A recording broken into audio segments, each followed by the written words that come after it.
சொற்பொழிவில் சகோதரர் மன்சூர் அவர்கள் உங்கள் முன் கொள்கை உறுதி என்ற தலைப்பு உரையாற்றுவாங்க. அஸ்ஸலாமு அலைக்கும் வரஹ்மத்துல்லாஹி வபரகாத்துஹு.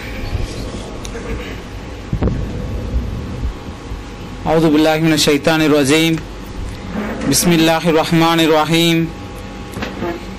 இன்னல் ஹம்துலில்லாஹ் நஹ்மதுஹு வ நஸ்தஈனுஹு வ நஸ்தக்ஃபிருஹு வ நு'மினு பிஹி வ நதவக்கலு அலைஹி வ நஊது பில்லாஹி மின் ஷுரூரி அன்ஃபுஸினா மின் ஸய்யிஆத்தி அமாலினா மை யஹ்தில்லாஹு ஃபலா முதில்ல வ மை யுதில் ஃபலா ஹாதிய லஹு. அஷ்ஹது அல்லா இலாஹா இல்லல்லாஹ் வஹ்தஹு லா ஷரீக லஹு வ அஷ்ஹது அன்ன முஹம்மதன் அப்துஹு வ ரசூலுஹு. அம்மா பாத். இத்தகுல்லாஹ் ஹக்க துகாத்திஹி வ லா தமூதுன இல்லா வ அன்தும் முஸ்லிமூன். இத்தகுல்லாஹ் அல்லதீ தஸஅலுன பிஹி வல் அர்ஹாம். இன்னல்லாஹ கான அலைக்கும் ரகீபா வ கூலு கௌலன் சதீதா. ஏக நாயகனாகிய அல்லாஹ்வை போற்றி புகழ்ந்தவனாக அவனது வற்றா பெருங்கருணை எம்பெருமானார் ரசூலை கரீம் ஸல்லல்லாஹு அலைஹி வஸல்லம் அவர்களின் மீதும் அவர்களை பின்பற்றி வாழ்ந்த உத்தம சஹாபாக்கள், தாபீன்கள், தபே தாபீன்கள், இன்னும் இன்றளவு நம்மை வரை இஸ்லாத்தை கொண்டு வந்து சேர்த்த அனைத்து நல்லடியார்கள் மீதும் இங்கு குழுமியிருக்கக்கூடிய நம்மவர்கள் மீதும் ஏக நாயகனுடைய சாந்தியும் சமாதானமும் என்றென்றும் நின்று நிலவட்டுமாக என்று பிரார்த்தித்தவனாக என்னுடைய உரையை ஆரம்பம் செய்கிறேன். அன்பான சகோதரர்களே, இன்று பேசுவதற்காக வேண்டி கொடுக்கப்பட்டிருக்கக்கூடிய தலைப்பு கொள்கை உறுதி. சகோதரர்களே, நாம் ஏற்றுக்கொண்டிருக்கக்கூடிய இந்த கொள்கை எத்தகைய ஒரு உயர்தரமான ஒரு கொள்கை, இந்த கொள்கைக்கு எவ்வளவு பெரிய மகத்துவம் மிக்க வரலாறுகள் இருக்கின்றது, இதற்கு எவ்வளவு பெரிய மகத்துவம் மிக்க கூலிகள் இருக்கிறது என்பதை நாம் சற்று சிந்தித்து பார்க்க ஆரம்பிப்போமே. ஆனால் அன்பான சகோதரர்களே, வரலாறு அழகான முறையில் நம்மள்கிட்ட பேசி செல்கிறது.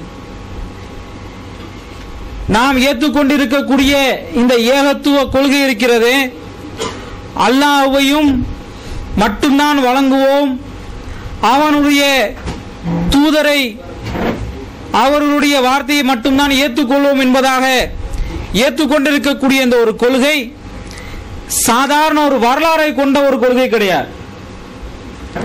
மிகப்பெரிய ரத்தங்களையும் போர்களையும் பல உயிர்களையும் இந்த மண்ணுக்கு விழுந்த பின்னே நம்ம வரைக்கும் வந்து சேர்ந்திருக்கக்கூடிய ஒரு கொள்கை இந்த ஒரு கொள்கை.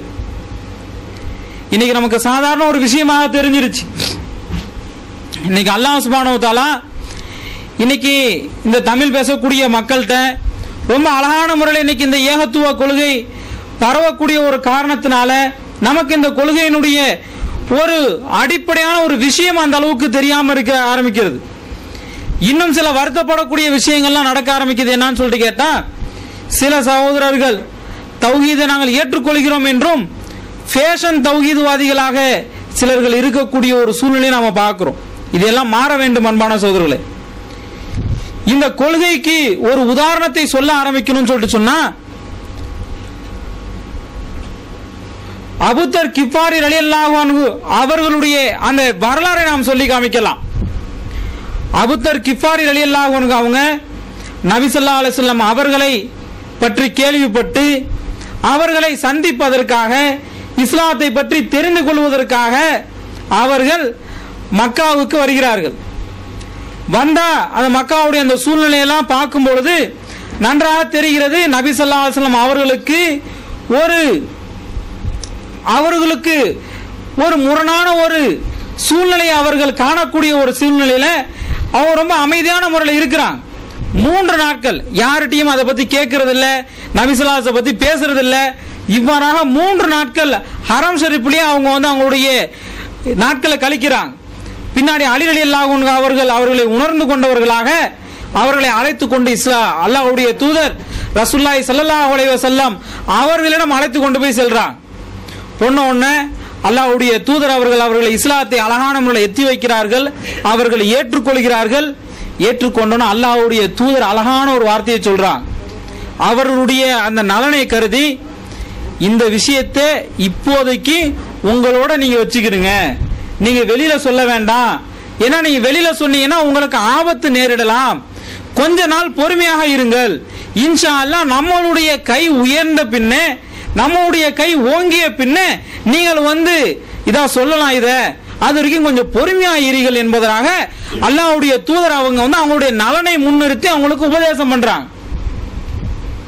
அன்பான சகோதரர்களே, ஒரு ஏகத்துவவாதி என்றால், இந்த கலிமாவுடைய முழுமையான விஷயத்தை அறிந்தவன் என்றால், எவ்வளவு பெரிய ஒரு விஷயத்தை நாம் உள்ளத்தில் ஏற்றுக்கொண்டிருக்கிறோம் என்பதை உணர்ந்தவர்கள் என்றால் அபூதர் கிஃபார் ரலியல்லாஹு அன்ஹு ஒரு மாதிரி இருக்க வேண்டும். அவங்க அல்லாஹ்வுடைய தூதர்கிட்ட சொல்றாங்க, அல்லாஹ்வுடைய தூதரே, நீங்கள் அல்லாஹ்வுடைய ரசூல் என்பது உண்மைதானே?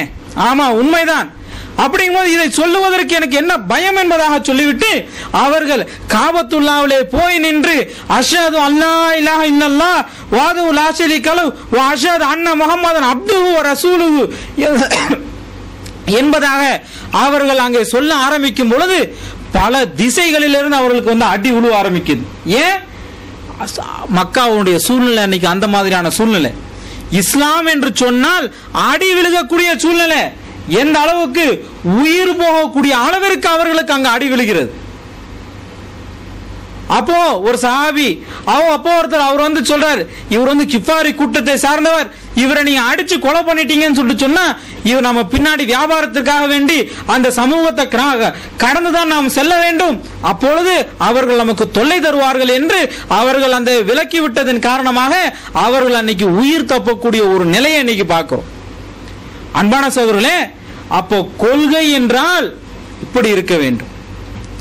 இந்த மாதிரியான தோழர்களை பார்த்து, இந்த மாதிரியான தோழர்களுடைய தியாகத்தை பார்த்து தான் அல்லாஹ் சுப்ஹானஹு வ தஆலா தன்னுடைய திருமறையிலே அழகான முறையில் சொல்லி காமிக்கிறான், ரலியல்லாஹு அன்ஹு வரலமான், நாங்கள் அவர்களை பொருந்திக் கொண்டோம், அவர்கள் எங்களை பொருந்திக் கொண்டார்கள் என்பதாக அல்லாஹ் தஆலா தன்னுடைய திருமறையிலே அழகான முறையில் சொல்லி காமிக்கிறான்.